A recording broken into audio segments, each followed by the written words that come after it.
घोंगडे वस्ती भवानी पेठ येथे डीजे मुक्त मिरवणूक काढण्यात येऊन तसेच अन्य खर्चाला फाटा देत येऊन विविध उपक्रम राबवण्यात आले। तसेच महिलांसाठी हळदी कुंकवाचा कार्यक्रम घेण्यात आला। घोंगडे वस्ती भवानी पेठेत डीजे मुक्त शिवजयंती खर्चाला फाटा देऊन घेतलेला हळदी कुंकवाचा कार्यक्रम जय भवानी प्रतिष्ठानचा हा उपक्रम छत्रपती शिवाजी महाराजांच्या 394व्या जयंतीनिमित्त जय भवानी प्रतिष्ठानतर्फे डीजेला फाटा देत पारंपरिक वाद्यांच्या गजरात मिरवणूक साजरी करण्यात आली। जयंती उत्सव काळात महिलांसाठी हळदी कुंकवाचा कार्यक्रम घेऊन सगळ्या मंडळासमोर आदर्श ठेवला। यात 300हून अधिक महिलांनी सहभाग घेतला। संस्थापक अध्यक्ष संदीप महाले यांच्या नेतृत्वाखाली हळदी कुंकवाच्या कार्यक्रमात सहभागी झालेल्या महिलांना छत्रपती शिवाजी महाराजांची चांदीची फोटो फ्रेम असलेली प्रतिमा भेट देण्यात आली।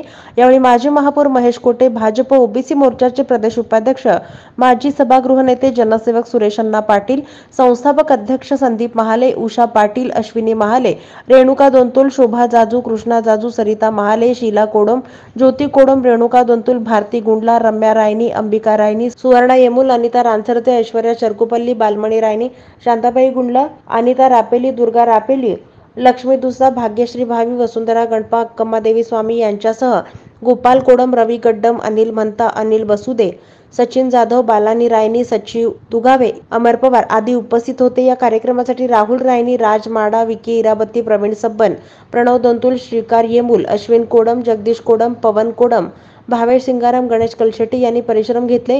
यावेळी बोलताना कोठे म्हणाले की छत्रपती शिवरायांचं कार्य अलौकिक आहे, त्यांच्यामुळे आपण सुरक्षित आहोत। स्वराज्याची प्रेरणा आपल्याला त्यांच्याकडूनच मिळाली। त्यांच्या जयंती उत्सवात विनाकारण खर्च न करता विधायक कामांवर खर्च करावा असं आवाहन माजी महापौर महेश कोठे यांनी केलं। शिवाजी महाराजांची ख्याती वेगळी सांगण्याची गरज नाही। महाराज त्या काळामध्ये मुठभर सैनिक असताना सुद्धा मोठ्या शक्तीसमोर कसे लढले हे आपल्या सगळ्याला माहिती आहे। आणि आज खऱ्या अर्थाने आपण पाहतोय देशामध्ये वेगवेगळ्या पद्धतीने आज आपण सगळे सण साजरा करतोय। सोलापूरला तर मला माहिती नाही की असं वाटतं की आता आपल्याला काय कामधंदा राहिला का नाही, जे ते उडतंय फक्त नाचतंय, एवढंच काम आता मला वाटतं। डीजेसह अन्य अपप्रवृत्तींना चालना देणं टाळून त्या पैशाचा वापर गरजवंतांच्या मदतीसाठी व्हावा, यातून विधायक कामं व्हावीत। शिक्षण, आरोग्य, निराधारांना आधार देण्यासाठी यातून मदत झाली तर भविष्यात शिवराज्य आल्याशिवाय राहणार नाही असा विश्वास सुरेश अण्णा पाटील यांनी व्यक्त केला।